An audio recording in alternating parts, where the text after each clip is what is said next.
Neighborhood. This is where this hood is. That's Market. That's the street right there. Street. You take a picture of it? Can you see it? MEDGAR Evers. There it Where's is. Look. I'm right here. She right the here. historian.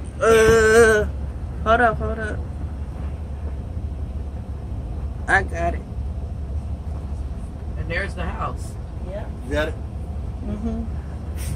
Old town. So where's the house? Right there is the house. Wow. You want to take a picture of that deal right there? I guess it's the house here, Bliss. Yes. Yep, 23. Yeah, 23. Okay. Well, of course, you take how you want to do them. I'm just going to park. Got an ideal parking spot here. To the home with their children. Again. With their children. 1955.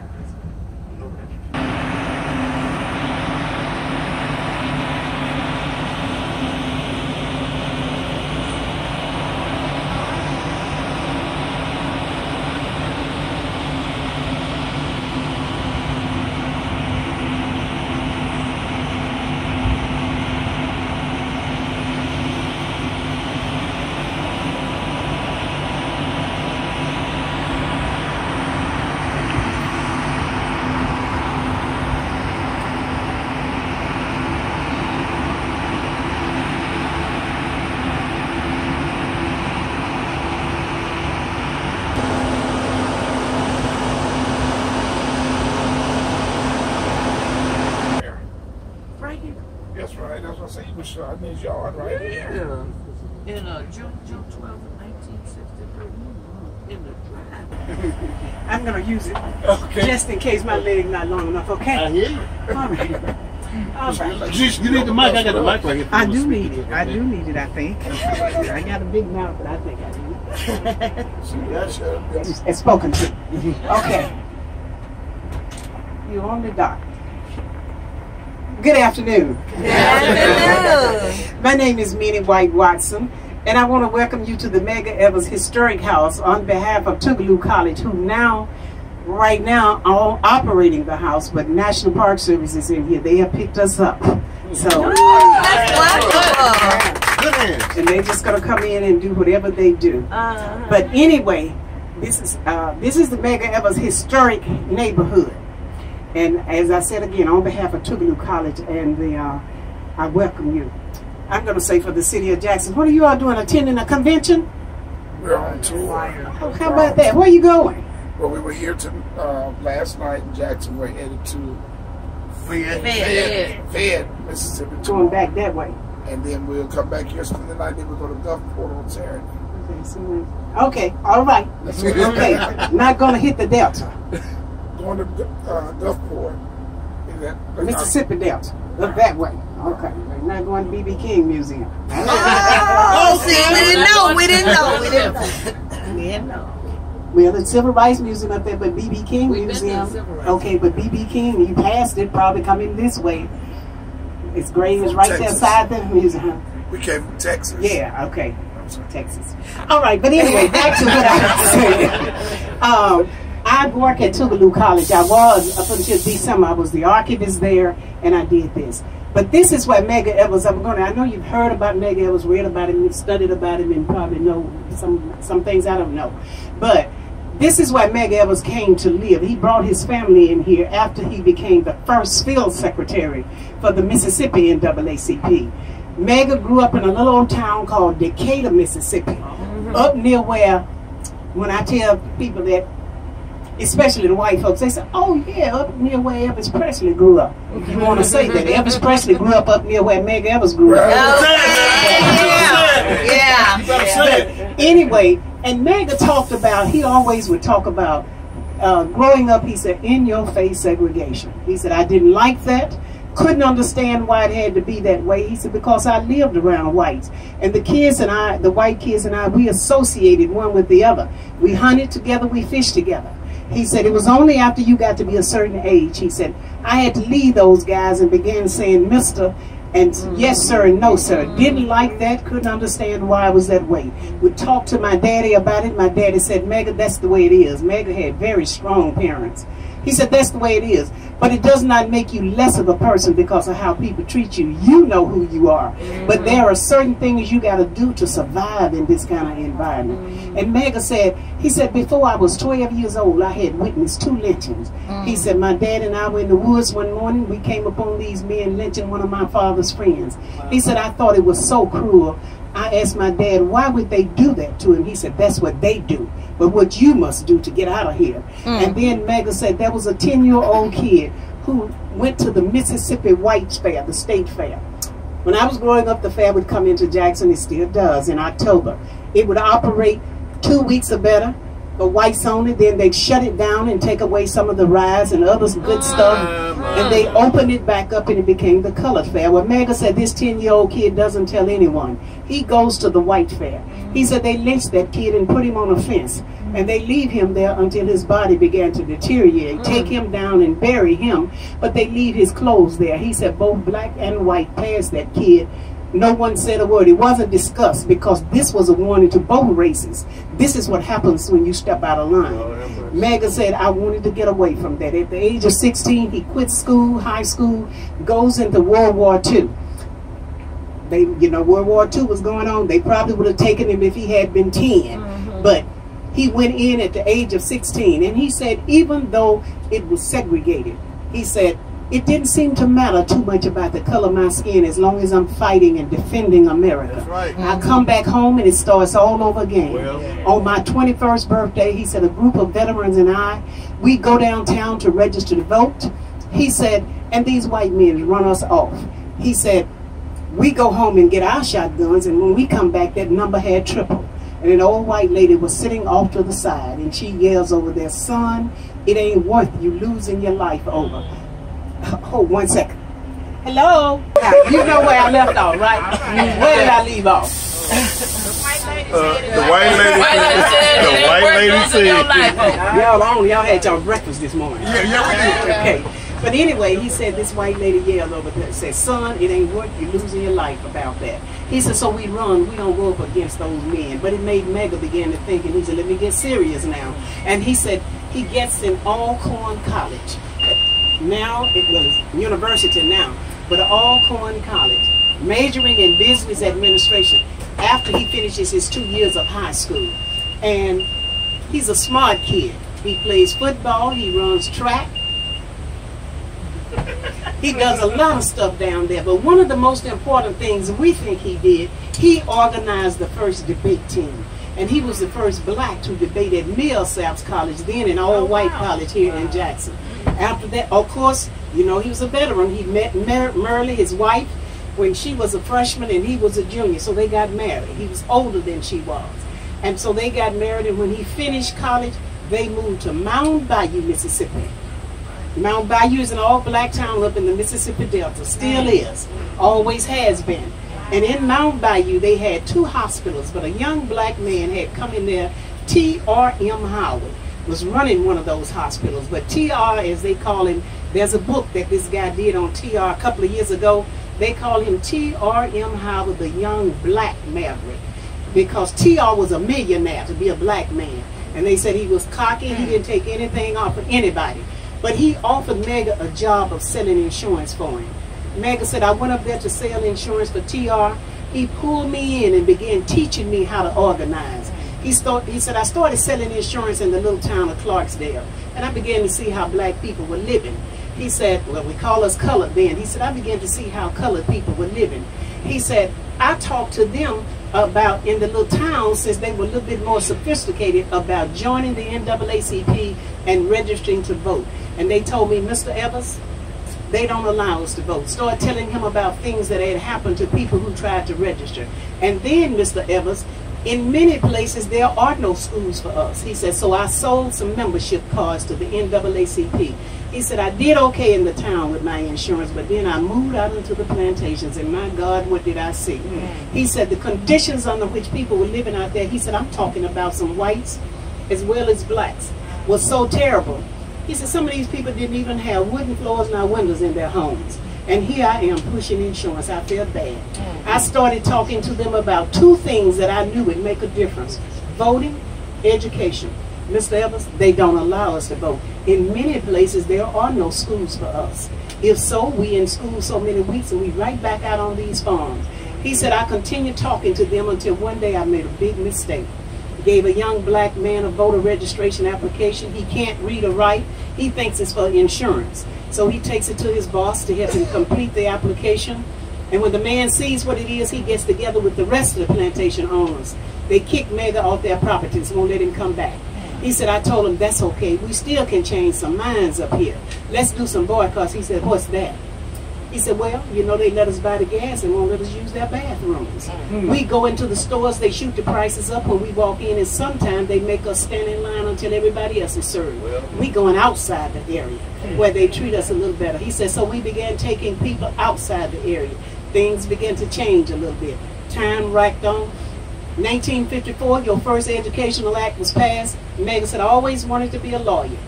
Only school in the state of Mississippi that offered a law degree was the University of Mississippi, now Ole Miss, of course. When he tried to get in the national, this is when they denied him admission, and then this is when the national NAACP was watching him. Mr. Evers, will you become field secretary for the Mississippi NAACP? To do that, he got to come into Jackson. He comes into this neighborhood. He said, because I had a connection with the two young men who were building houses on this one street. Two young World War II veterans were building houses, had this little strip of land, wanted to build houses for years and years for what they call middle-class professional blacks. Had not been done before. But they were denied permission to do so because this one street was sandwiched between two white streets. Whites were already up on this street. You going out on Missouri Street. When MEDGAR was here, the first 4 houses you see up there were not there. And whites were moving in on the street you came in on. And so they finally got permission. Go ahead and build your houses. And MEDGAR came in here. He said, I selected this particular lot because it was a house standing on the left and one was standing on the right. I nestled mine between the two for safety purposes. He came in here with 2 kids. Third one was born after they moved here. He came in here and asked the builders, he said, look, make 2 changes to my house for me. Bedrooms, they are on that east wall back there. Raise those windows. That's where my kids are going to be sleeping. And then don't give me a front door. You drive around, you don't see another house like without a front door. He said, because I'm going to teach my kids, I don't care who they're riding with, they got to bring them under that carport and let them out. And I want them to get out of the car on the passenger side, using the wall in the car as a means of protection, and come right into the house. The first year they were here, someone shot through the front window. Mrs. Evers said, I knew furniture would not block bullets, but I just didn't want people looking right into my house. She said, so I placed my piano on one corner, which is smaller than the one that's in there now. And then I stood a couch on the end for a while. MEDGAR told me to take the kids' beds down, put the mattresses on the floor, and this is what we did. Second and third time the house was shot into was through their bedroom window. She said, we all got on the floor then. Well, she began to talk about other things that happened. She said, MEDGAR was gone so much. She said, somebody tried to come in on us through the back door. We simply pulled the refrigerator across the back door and left it there for a while. At least we could hear them if they tried to come in. Then she and the neighbors, because they're still here, began to talk about the night of the assassination. You know, it was June 12, 1963. John Kennedy, who was our president at that time, went on television that night and delivered what black folks called his first civil rights speech. What Kennedy said angered a lot of people. He was talking about the rights of everybody. You shouldn't be denied the right of this because of the color of your skin and all of this and this. So MEDGAR watched Kennedy speak over by Jackson State University. That's where his office was. He left there. He goes downtown to New Jerusalem Baptist Church for a mass meeting. Coming up to Freedom Summer, which was 64, and you know what happened Freedom Summer. All these young people came in here from all of the various states, went up in that Mississippi Delta setting up schools and trying to get people registered to vote. This is when your 3 civil rights boys, the 2 white boys from New York and the black boy from Philadelphia were murdered in 64. So MEDGAR goes, he leaves that meeting, he goes and picks up T-shirts that the people were wearing the next day as they marched that said, Jim Crow must go. Comes home and he pulls in behind Mrs. Evers.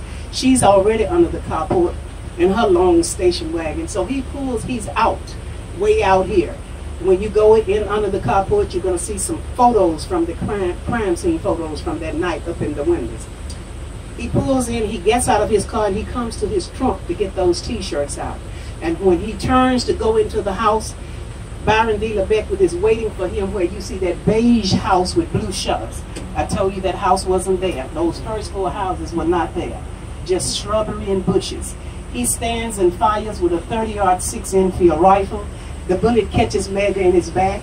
It goes through him, through the last pane of the window. As you go in, you're going to see photographs, crime scene photos from that night, showing you the path of the bullet. On through the wall, through the living room wall, exited into the kitchen, hitting her refrigerator dead center, ricocheting from it over to the countertop. We have a radio on a shelf over there by the sink. You're going to see where it made a dent in the wall, coming back down on the countertop where she had a watermelon. She said that bullet went underneath my watermelon, splitting it and eventually landing in the sink. Mrs. Evers and the kids are sitting, the kids always sit on the floor to watch TV. She said, we are in the back room watching television. We hear Medgar drive up. He doesn't come right in. So we just continue to watch television. She said, then we hear this loud shot. We hit the floor, began crawling to the bathroom because the kids had told Medgar, should something happen, the safest place in the house is the bathtub. She said, that's where we were headed till I hear a loud thump. I don't know what it is, but it made me break for the door, and I knew better. We were not trained that way. She said, but when I threw open the door, Medgar is staggering, coming around my car, trying to get to that door. Then I hear 2 more shots. I think they're still shooting at us. But the other 2 shots she heard came from Mr. Wells, the man next door in the old house. His kids were in bed, and at that time he had a 9-year-old daughter named Paulette. Paulette said, we had bunk beds. I had a top bunk. Had my face turned to the window, saw Mr. Evers drive up, get out of his car, go to the back. She said, and when he straightened up to come into the driveway, I heard a loud bang. She said that man was falling and struggling, hanging on to the poles and the cars, losing what he has in his arms. I'm so scared. I'm just jumping up and down in my bed screaming. My daddy comes running in there, looks out the window, sees Mr. Evers, gets his pistol and walked out on his porch and fires 2 shots in the air. Mr. Wells said, I wasn't aiming at anybody.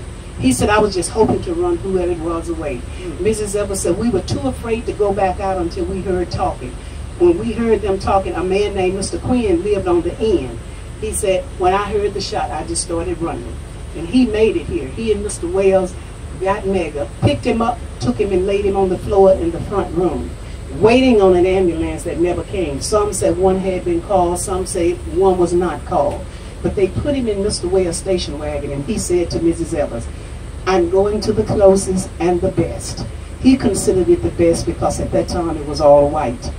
You could admit black patients, doctor could admit their patients, but once they did, they had no more say-so over them.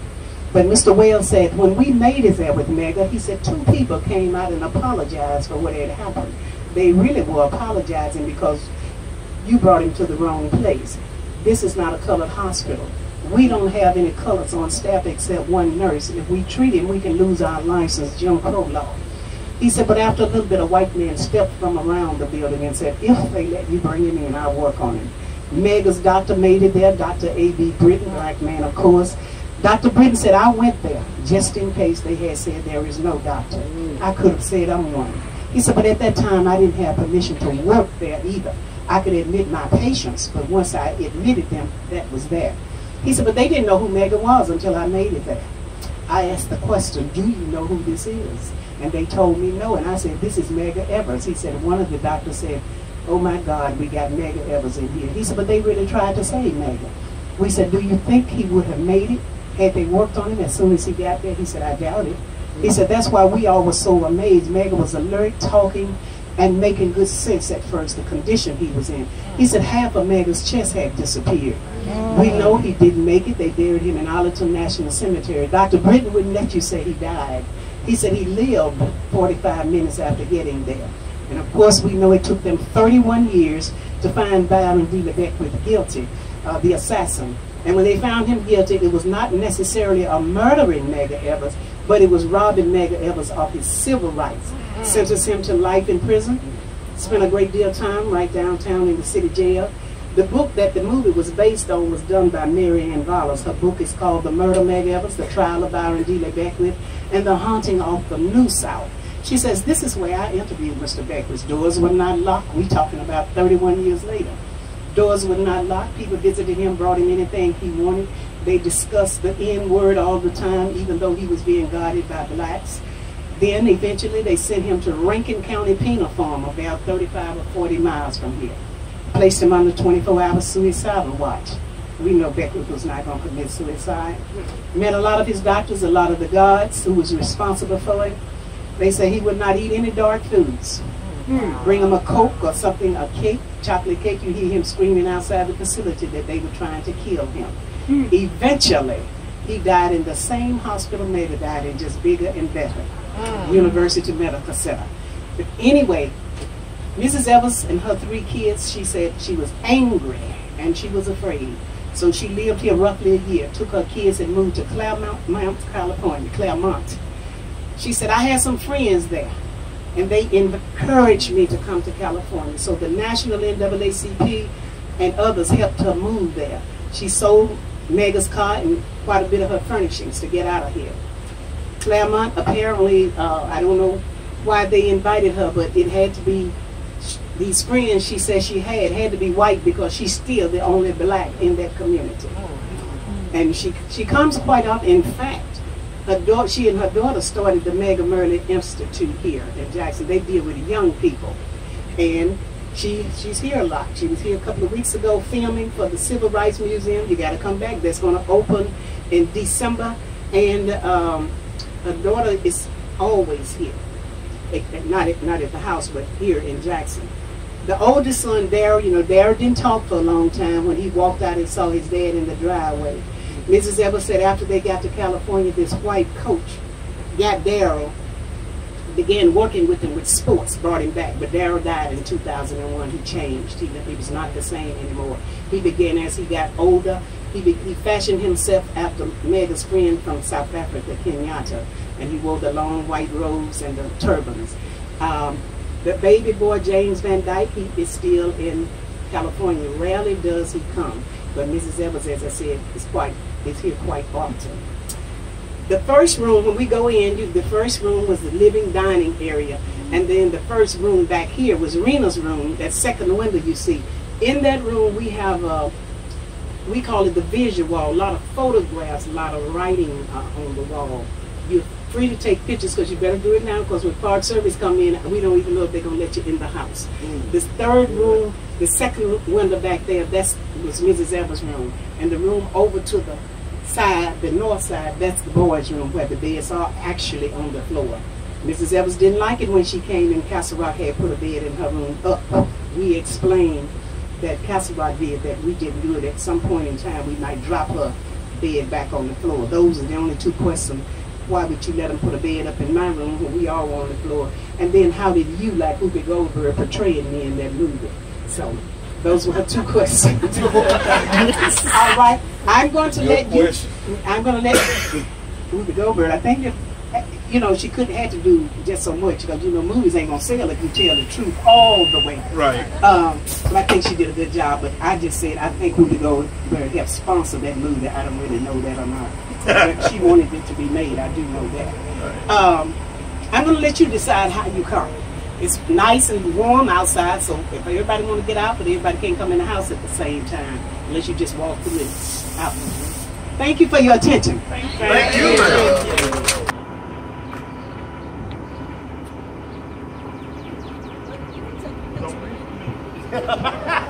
I just look at you. Yeah.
Okay, now.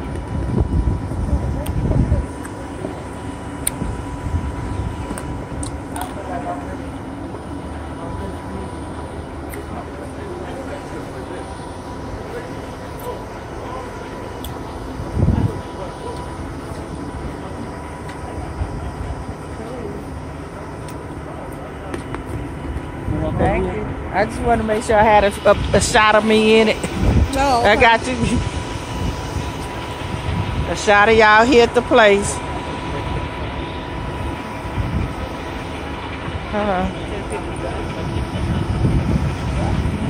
You gonna get me?